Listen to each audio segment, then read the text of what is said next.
dengan entengnya tanpa rasa bersalah. Masya Allah. Maksain minta surat sebagai bukti segala, benar-benar perilaku yang tidak tahu diuntung dan tidak tahu malu. Ini manusia sadar apa tidak bahwa peran statementnya yang menolak timnas Israel itu menjadi salah satu alasan keputusan bulat FIFA untuk membatalkan Indonesia menjadi tuan rumah Piala Dunia U20. Walaupun gua tadinya respect dan mendukung Ganjar, belum nyapres saja sudah bikin sial. Kalau memang merasa diri benar, tidak usah sok lebay. Apapun dalihnya, si Ganjar ini adalah salah satu sumber biang kerok kesialan bangsa. Makanya dibatalkan. Ratusan juta pecinta sepak bola tanah air pun melontarkan sumpah serapah akibat ulahnya yang sok latah ikut nimbrung soal Israel segala. Kan kemelinti namanya. Pada hakikatnya mereka yang anti Israel sebenarnya berlatar belakang agama, tapi pura-pura dibungkus konstitusi. Mereka tidak bakal peduli dengan masa depan PSSI dan NKRI. Buat mereka yang penting kebenciannya sudah terbayarkan buat mereka. Membenci Israel merupakan perjuangan agama dan urusannya surga. Inilah gambaran asli bangsa ini. Menyedihkan memang. Inilah akibatnya kalau terlalu menganggap sepele masalah. Terlalu naif, songong, jumawa, kemelinti, dan menganggap enteng bahwa organisasi sekali ber-FIFA bisa disetir kehendak hatinya.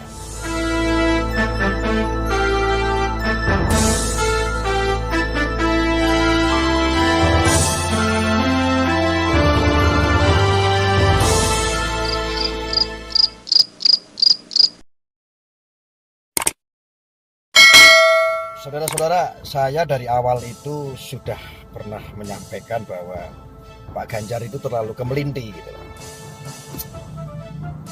Benar-benar bikin gregetan dan makan gigi. Saat ditanya wartawan, apa responnya setelah mengetahui Indonesia telah dicoret FIFA sebagai tuan rumah Piala Dunia U20. Ganjar bilang dia kecewa, tapi berharap yang terbaik saja, enteng tanpa beban, dan tanpa merasa bersalah.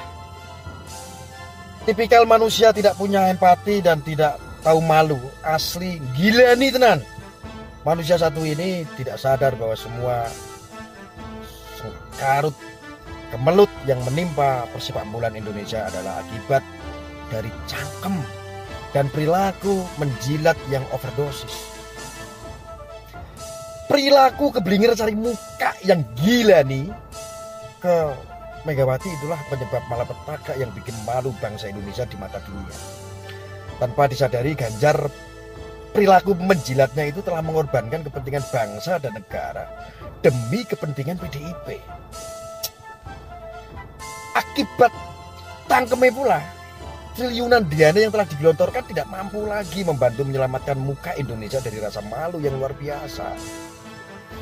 Sudah begitu ini orang berharap surat resmi pembatalan Indonesia menjadi tuan rumah Piala Dunia U20 dari FIFA segala. Seolah-olah mengharapkan ada mukjizat FIFA menganulir kembali keputusan mereka dan tetap membolehkan Indonesia sebagai tuan rumah Piala Dunia U20 tanpa timnas Israel. Dibilang begini, kita tunggu saja apa yang menjadi keputusan dari FIFA dan PSSI. Sampai dengan tadi malam bisa memantau perkembangan yang ada. Saya baru baca dari media dan sampai tadi pagi saya tanya belum ada surat yang masuk dari FIFA ke PSSI atau pemerintah. Pasti ke PSSI. Bunyinya apa? Itu kata si Ganjar. Dengan entengnya tanpa rasa bersalah. Masya Allah. Maksain minta surat sebagai bukti segala, benar-benar perilaku yang tidak tahu diuntung dan tidak tahu malu.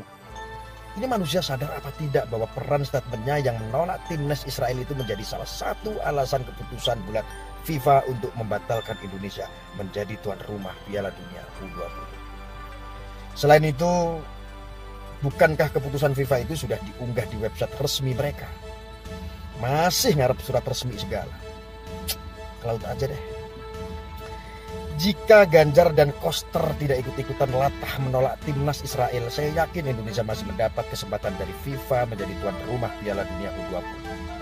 Sebab kalau hanya sekelas kadrun macam Novel Bamukmin yang keluar-keluar, FIFA tetap yakin akan kuatkan negara untuk mengatasi. Tapi ini sekelas gubernur yang menolak, tentu saja FIFA mikir 1000 kali. Sudah begitu, dengan tanpa rasa berdosa dan pura-pura culun, dengan entengnya Ganjar bilang kekecewaannya itu karena persiapan menghadapi Piala Dunia U20 sudah dilakukan sejak lama. Tapi sekarang dibatalkan begitu saja. Apa manusia satu ini tidak sadar bahwa pembatalan oleh FIFA itu adalah salah satu akibat dari cangkem, pura-pura lugu, pura-pura innocent lagi, seolah-olah lupa ingatan, sudah ngerecokin kepentingan bangsa sampai gagal jadi tuan rumah Piala Dunia U20. Lalu dengan entengnya bilang kecewa dan ingin bukti tertulis melalui surat resmi dari FIFA segala.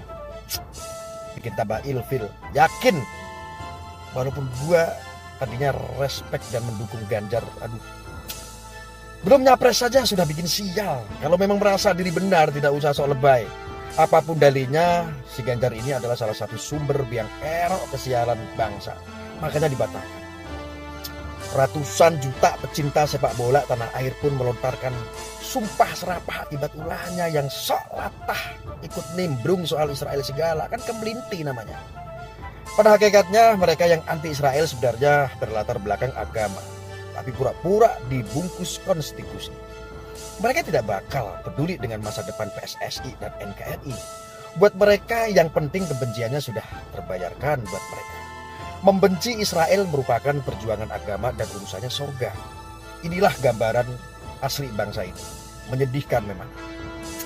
Inilah akibatnya kalau terlalu menganggap sepele masalah, terlalu naif, songong, jumawa, kemelinti, dan menganggap enteng bahwa organisasi sekali berFIFA bisa disetir kehendak hatinya.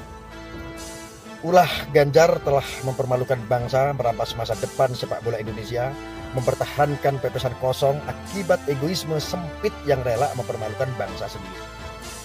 Ulahnya Ganjar tidak lebih, tidak kurang, sama saja dengan pengkhianat bangsa. Model plin-plan macam begini, ini kok kepingin jadi presiden. Walaupun saya tadinya mendukung, sekarang saya akan berpikir kembali lebih intens ya, untuk ke depan siapa calon yang tepat untuk menggantikan Pak Jokowi. Lalu untuk para kadrun, jangan senang-senang dulu kalian. Jangan pesta pora, kalian akhirnya membenturkan bahwa mampu menumbangkan Ganjar, seolah-olah narasi ini kalian manfaatkan. Enggak semudah itu ya kadrun, enggak semudah itu. Walaupun kami kurang rasa empati kami, dukungan kami belum tentu jelas terhadap Ganjar, tetapi tidak akan pernah Anies bisa menjadi presiden karena masih banyak putra-putra bangsa asli pribumi, asli Indonesia yang siap untuk bekerja untuk meneruskan program Pak Jokowi.